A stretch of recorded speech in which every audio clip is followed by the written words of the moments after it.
The Odyssey explores themes of duty, honor, and sacrifice, as well as betrayal, deception, and delusion.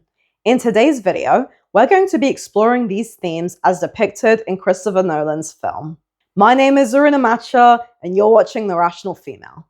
If you enjoy my content, give the video a like, subscribe to my channel, and hit the bell to stay notified on all future uploads. I recently watched The Odyssey in the cinema. I had heard quite negative things about it on social media, so I was curious to see it for myself.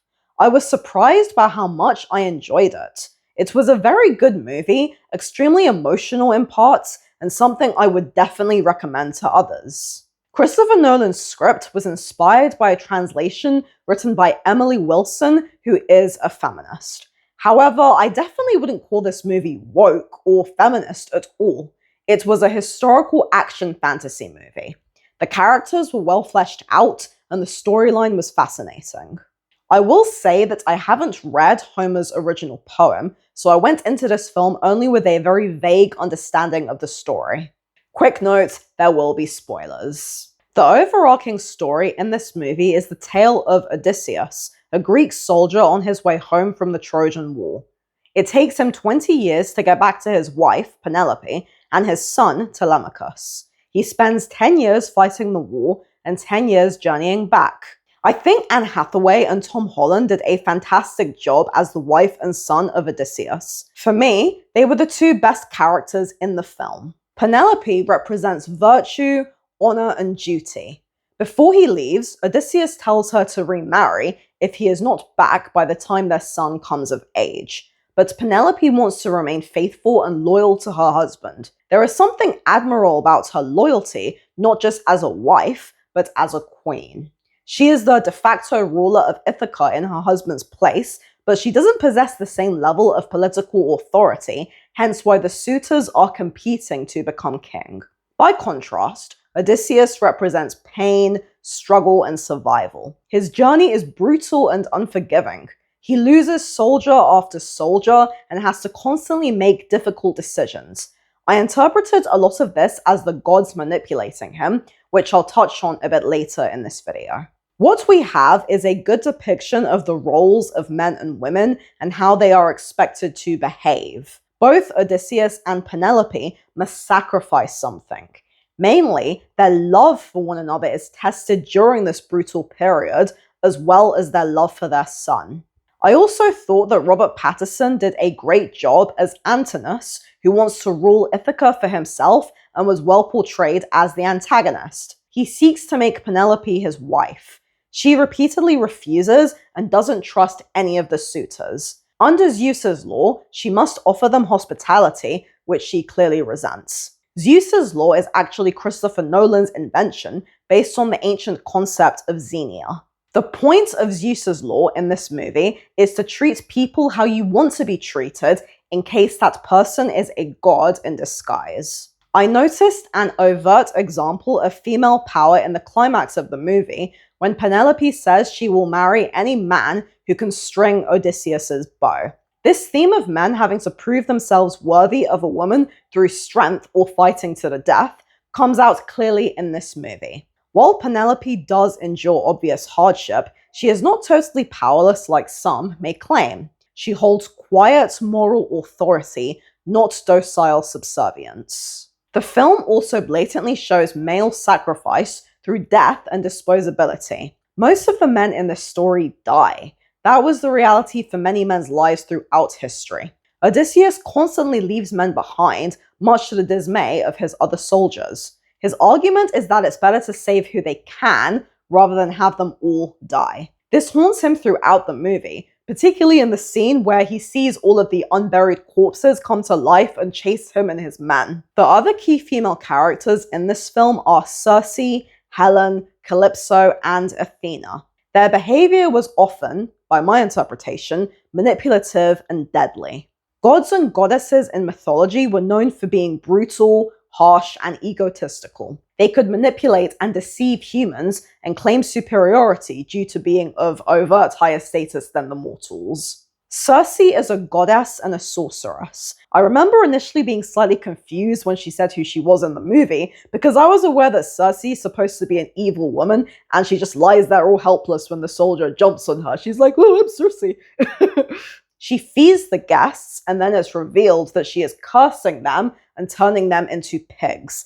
This is one of the more disturbing scenes in the movie. There were quite a few scenes I couldn't watch because visually they were too distressing for me. I have some personal thoughts on the themes around the gods in general. As an atheist and former spiritual seeker, I have very strong views against religion, largely due to my personal experiences with psychosis. The God in the Bible murders millions of people compared with Satan, who murders barely anybody. I don't see the biblical God as any different from these other old gods. It's common knowledge that in Greek mythology, Zeus was a pretty terrible guy, not at all how he is portrayed in Disney's Hercules.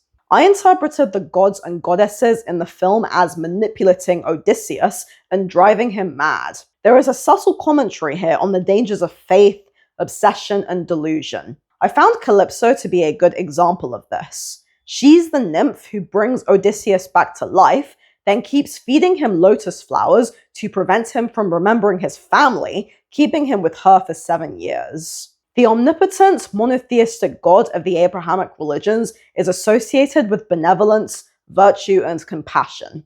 I think that the ancient, polytheistic worldview of deities being both good and bad is far more logical. It's incredibly dangerous to view God, in my view, as fundamentally good. God can both grant life and take life away. That is not a being of divine goodness. If you had a romantic partner who told you to submit to them, obey them, and that their will was unquestionably good, yet they also insisted that they loved you and you were the most important thing in their life, you would view that as abuse. I find that there's a message here for humans not to believe in things that could potentially lead us down dangerous paths. I won't go into all of the obvious historical damage that has been done and carried out in the name of faith and religious zealotry in human history. But I think this film, perhaps unintentionally, highlights how dangerous faith, religion, and superstition can be. Yuval Noah Harari said it best. Monotheism explains order, but is mystified by evil. Dualism explains evil, but is puzzled by order. There is one logical way of solving the riddle, to argue that there is a single, omnipotent God who created the universe, and he's evil. But nobody in history has had the stomach for such a belief. Most people in the present day don't connote God with evil, which is very different to how deities were viewed in ancient times. They were viewed as being both good and bad. There's no duality in how God is perceived in the present day in many major religions. God represents total good, while Satan represents total evil. Ancient polytheism doesn't present their gods as morally perfect. I think that this is a huge flaw of monotheistic belief systems and gives way to moral absolutism, which I view as a hugely unrealistic ethical model. On the subject of deities, I found that Zendaya's portrayal of the goddess Athena wasn't the best. I imagine Athena as quite regal and grand, and in the film she came across as very ordinary and in the background. It was difficult to tell whether she was even real or just a figment of Odysseus's imagination. While I thought the beginning and ending of this film were excellent, during the middle there was a lot of repetition. Men would go into a dangerous scenario and get killed, and there were a lot of sequences that felt fragmented and dreamlike, which is thematically consistent with Christopher Nolan's movies. The storytelling was also very non-linear during most of the movie. I ran a poll on my channel asking you guys your thoughts on Lupita Nyong'o as being objectively beautiful enough to play Helen of Troy, whose face launched 1,000 ships. The responses were mixed, and I do think the controversy surrounding this and some of the other casting choices in this movie have been blown out of proportion. However, I do understand the slight contention, as Helen is supposed to be the most beautiful woman in the world. Personally, I do think that Lupita is attractive, but I wouldn't class her visually in the same league as Anok Yai or Naomi Campbell. But obviously, taste is subjective. Overall, this was a solid movie that I would definitely recommend everyone to watch. However, it did a very good job at portraying character complexity, and it reminded me a lot of Game of Thrones, my favorite show, due to the high-scale action, moral complexity, fight scenes, and themes of life, death, and survival. The general brutality of life is a strong theme throughout. If you've watched or read The Odyssey, do let me know your thoughts on it below. If you are not familiar with it, let me know what you thought of this review. For regular essays critiquing feminism, follow my Rational Female Substack. Link is available here or in the description below. To support the channel further, consider buying me a coffee via this link. Your support really helps me out a lot.